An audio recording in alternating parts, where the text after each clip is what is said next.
Okay, let's dive right in.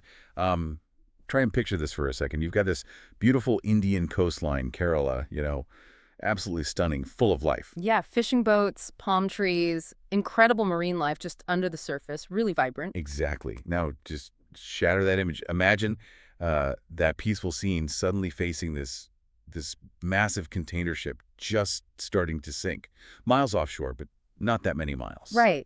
And that's what we've been digging into, isn't it? The sudden, Yeah. really quite dramatic sinking of the MSC Elsa 3 right there off the Kerala coast. And this wasn't some small boat either.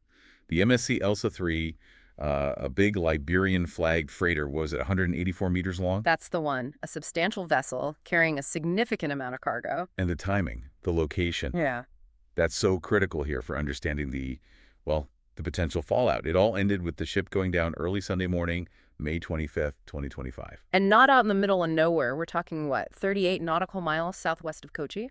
Yeah, and specifically, it sank just 14.6 nautical miles off the Patali spillway, near Alappuzha. That's really close to shore, close to populated areas, sensitive ecosystems. It really is. And as we've gone through the details, layers start to emerge. What actually happened moment by moment, the cargo it was carrying, some of which is, frankly, pretty worrying. Definitely. And then the immediate threat, right, to the environment, to those coastal communities, plus the huge response effort that kicked in. A massive effort. But also, and this is crucial from what we've seen, The unanswered questions. exactly, the big questions that are still sort of hanging there. So, okay, let's correct back. How does a seemingly normal voyage just fall apart like this? Well, looking at its last known movements, it started, routinely enough, left Vizinjam port on May 23rd, heading for Kochi. Standard stuff. Yeah. But then, just a day later, Saturday the 24th, something goes very wrong. Seriously wrong. The ship starts listing, Yeah. and not just a bit, dramatically. Reports say it reached a 26-degree list. That's severe. Wow. Okay. And the distress call. That came in at 1:25 p.m. on that Saturday, the 24th. And despite, efforts from the crew, from rescuers, the situation just got worse. Flooding, wasn't it? Yeah, flooding reported in one of the holds, and it just couldn't be stopped. By early Sunday morning, it slipped beneath the waves. Right there. Yeah. Practically inside of the coast. But, amidst all this disaster, there's actually an incredible story of survival, isn't there? The crew. Yes, that's one part of this that really stands out from the information. The rescue operation itself was, well, a success. All 24 crew members were saved. All 24. That's fantastic news in such a situation. Yeah. And it wasn't just one agency, right? This was coordinated. Very much so. A joint effort between the Indian Coast Guard and the Indian Navy working together. How did that unfold? It happened in stages, really. As things got worse on Saturday, the Coast Guard managed to get 21 crew members off the ship. Okay, most of them then. Right, but 3 stayed behind the captain, chief engineer, and second engineer. They stayed with the vessel as long as they possibly could. Wow, until the end. Pretty much. They were eventually airlifted off by a Navy helicopter from the INS Sujata on Sunday, after the ship had actually sunk. Incredible. And the crew, they were from all over. Yeah, quite international. Georgia, Russia, Ukraine, the Philippines. And the good news, reports confirm they're all safe, though one Georgian engineer did need hospital treatment in Kochi. Okay, so a real human success story there, even as these environmental worries were starting to mount. They really were. And those concerns, they just escalate hugely when you look at what was actually on the ship. Our analysis broke down the cargo list for the MSC Elsa 3. Right, 640 containers total, and 73 were empty, you said. Correct, leaving 567 containers packed with, well, various goods. And it's in those containers the real alarms bells start ringing. That's where we found the details, yeah. 13 containers specifically labeled hazardous cargo. Hazardous, okay. And anything more specific? Yes, and this is perhaps the most immediate chemical worry. 12 containers were carrying calcium carbide. Calcium carbide. Okay, refresh my memory. That's the stuff that reacts badly with water, isn't it? Precisely. That's the specific immediate danger here. Calcium carbide plus seawater equals acetylene gas. Acetylene. Flammable. Highly flammable. So right there at the wreck site on the seabed, you've potentially got containers compromised, reacting, producing this gas. That's a significant risk. And it wasn't just the cargo on the boxes. The ship's own fuel. A huge amount. The data shows 84.44 metric tons of diesel and, get this, 367.1 metric tons of furnace oil. Wow. That's a lot of heavy fuel oil. It is. Plus, the sources also mentioned it carried VLSFO, very low sulfur fuel oil, and MGO, marine gas oil. Different types, but all potential marine pollutants in those quantities. A major environmental threat right there. Okay, so we have the calcium carbide threat, the massive fuel load threat, but then there's this other thing that just jumps out from the material we reviewed. The 13 hazardous container. Exactly. We know they're labeled hazardous, but the specific contents. Unknown. Or at least not publicly released by authorities, according to the information available. And that lack of transparency, I mean, potentially dangerous stuff sitting on the seabed just off the coast. How does that play out? Well, it creates uncertainty, doesn't it? It fuels speculation, orkara, nervousness, especially for the people living right there on the coast. What exactly is down there? It highlights a potential gap. Knowing a ship sinks is one thing, but knowing precisely what risks come with it, that's another level. Which leads directly to the situation now.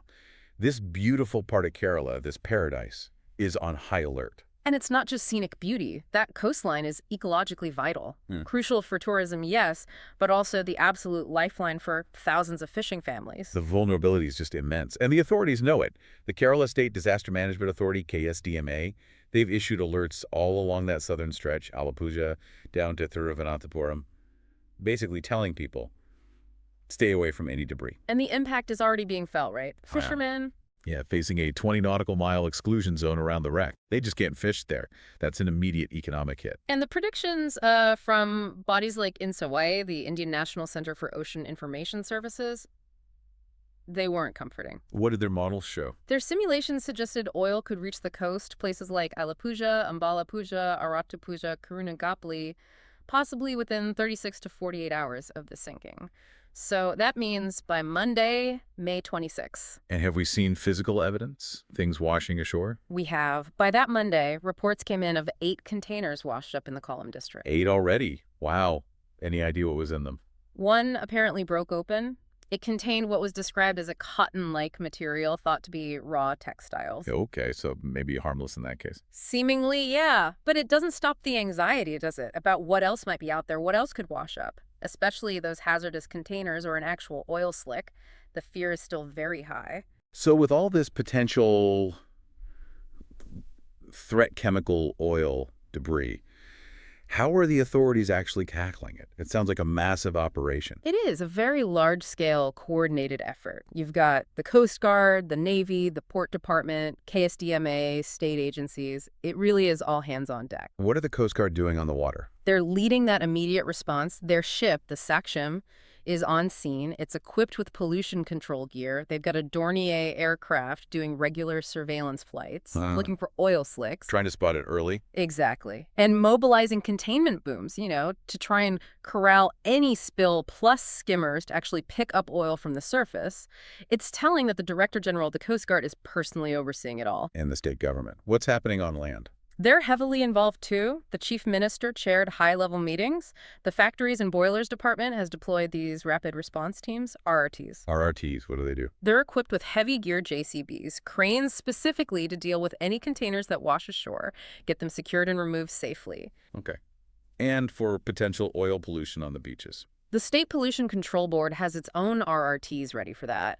And there are contingency plans, too, involving the Navy, Coast Guard, even the Forest Department, for dealing with oil that might sink, which is a whole other challenge. So they're trying to cover all angles. How are they deciding where to focus efforts? KSDMA is using a probability map.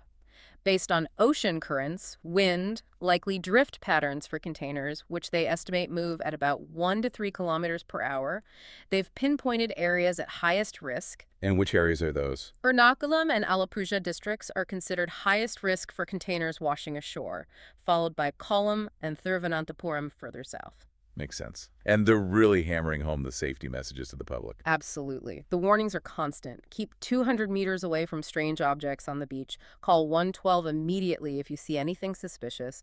And definitely no crowding around washed-up containers. It underlines the potential danger involved. It really does. Which, brings us back to the core question, why? Why did this ship actually sink? Yeah, the million-dollar question. The investigation is ongoing, naturally, so nothing is definitive yet. But it's the leading theory. The Indian Coast Guard seems to be attributing it primarily to flooding in one of the cargo holds. Flooding. Any idea why? Well, that's less clear. But there are contributing factors being suggested. Some crew members apparently mentioned the rough weather, high waves. Plausible, I suppose. And interestingly, a state minister also floated the possibility of improper loading, like maybe the containers weren't stowed or secured correctly, leading to instability. Ah, okay. Yeah. So the main idea is flooding in a hold, but the cause of that flooding, whether it was structural failure, the weather, cargo shift, or something else that's still under investigation based on the info we have. Precisely. Still unclear. And that uncertainty ties back into these really significant unanswered questions and maybe the bigger lessons here. Top of the list. What was actually in those 13 hazardous containers? And why? Why isn't that information public? Especially with the wrecks so close to shore, that lack of clarity feels significant. It's a major point of concern that emerges from reviewing this.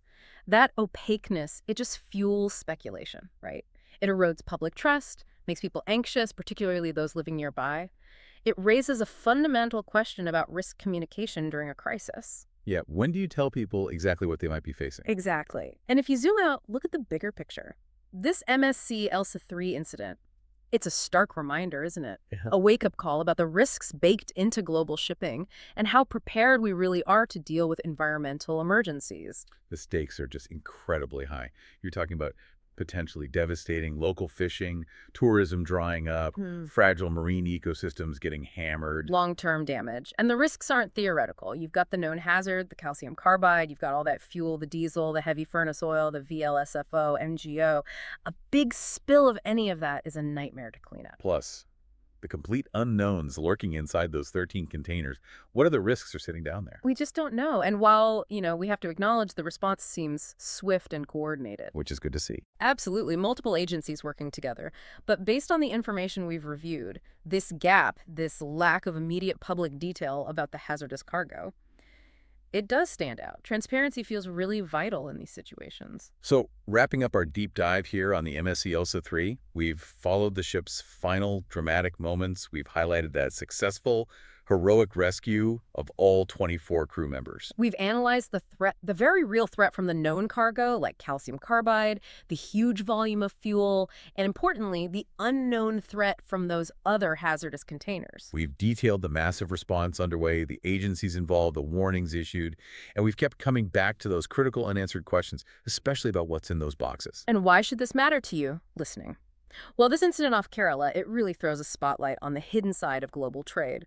All the stuff moving across our oceans every day, some of it harmless, some not so harmless. It underlines that constant balancing act, doesn't it? Between global commerce and protecting these incredibly precious, vulnerable coastal environments and the people who depend on them. Absolutely. It leaves you thinking, doesn't it? About all those unseen voyages happening right now, and how events like this just hammer home how vital it is to know not just that ships are out there, but exactly what they're carrying, especially when things go wrong near fragile places. And ensuring that information is shared, fully, yeah, transparently. So the final thought maybe is, what steps, what global standards are really needed to make sure mysteries like the contents of those 13 containers don't put entire communities and coastlines at unknown, unacceptable risk? It's a question that definitely lingers.